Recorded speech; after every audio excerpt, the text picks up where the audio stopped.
एक कहानी मुझे बहुत प्रीतिकर रही।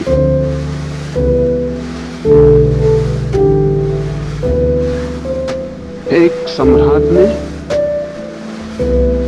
अपने दरबार के सबसे बड़े धनुर्विद को कहा कि अब तुझसे बड़ा धनुर्विद कोई भी नहीं।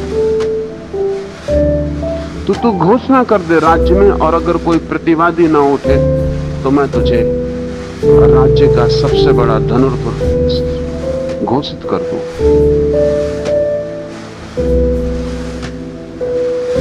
द्वार पर जो द्वारपाल खड़ा था वो हंसा, क्योंकि धनुर्विद ने कहा कि घोषणा का क्या सवाल है, घोषणा कल की जा सकती। कोई धनुर्विद नहीं है जो मेरी प्रतियोगिता में उतर सके। द्वारपाल हंसा तो धनुर्विद को हैरानी हुई। लौटते में उस बूढ़े द्वारपाल से उसने पूछा, तुम हंसे क्यों? उसने कहा कि मैं इसलिए हंसा कि तुम्हें अभी धनुर्विद्या का आता ही क्या है। एक आदमी को मैं जानता हूं, तुम पहले उससे मिल लो, फिर पीछे घोषणा करना। और उस धनुर्विद ने कहा कि ऐसा आदमी हो कैसे सकता है जिसका मुझे पता ना हो? मैं इतना बड़ा धनुर्विद। उस द्वारपाल ने कहा कि जो तुमसे भी बड़ा धनुर्विद है उसका किसी को भी पता नहीं होगा। ये पता करने और कराने की जो चेष्टा है, ये सब छोटे मन के खेल।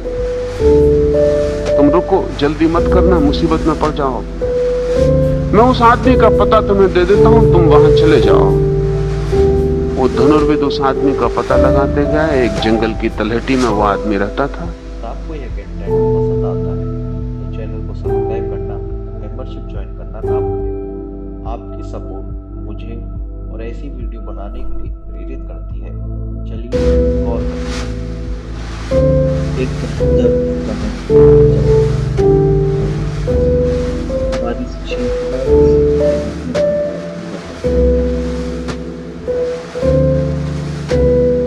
तीन दिन उसके पास रहा, तब उसे पता चला कि अभी तो यात्रा धनुर्विद्या की शुरू भी नहीं हुई।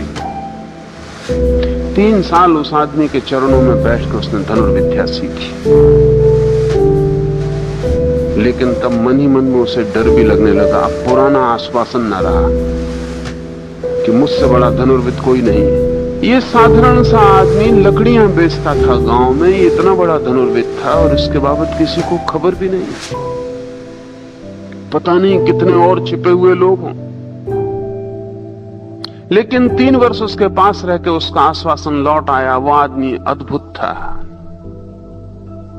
उसके हाथ में कोई भी चीज जाके तीर बन जाती थी। वो लकड़ी का टुकड़ा भी फेंक दे तो तीर हो जाता था। वो इतना कुशल था कि लकड़ी के एक छोटे से टुकड़े को फेंक के किसी के प्राण ले सकता था। वो चोट ऐसी बारीक और ऐसी सूक्ष्म जगह पे पड़ती थी कि उतनी चोट काफी थी, खून की एक बूंद न गिरे और आदमी मर जाए। 3 वर्ष में उसने सब सीख लिया। तब उसे लगा कि अब मैं घोषणा कर सकता हूं। लेकिन अब उसे एक ही कठिनाई थी कि ये जो गुरु है उसका, इसके रहते मैं चाहे घोषणा भी कर दूं, और ये गुरु ऐसा नहीं है कि प्रतिवाद करने आएगा, लेकिन इसकी मौजूदगी मेरे मन में तो बनी रहेगी कि मैं नंबर 2।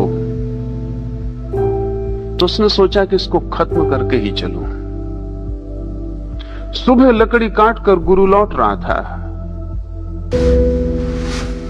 एक वृक्ष के आड़ में छिपकर उसने तीर मारा उसके शिष्य ने।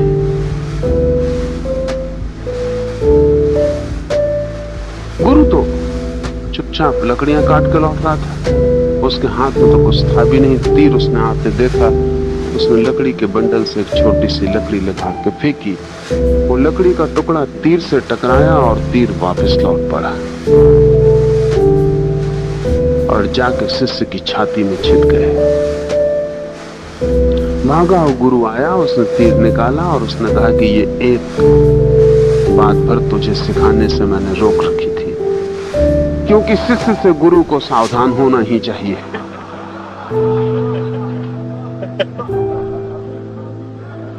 क्योंकि अंतिम खतरा उसी से हो सकता है।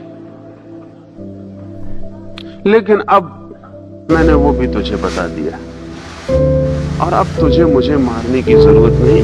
तू समझ कि मैं मर गया, तू अब जा सकता है। मैं एक लकड़हारा हूं और अब धनुर्विद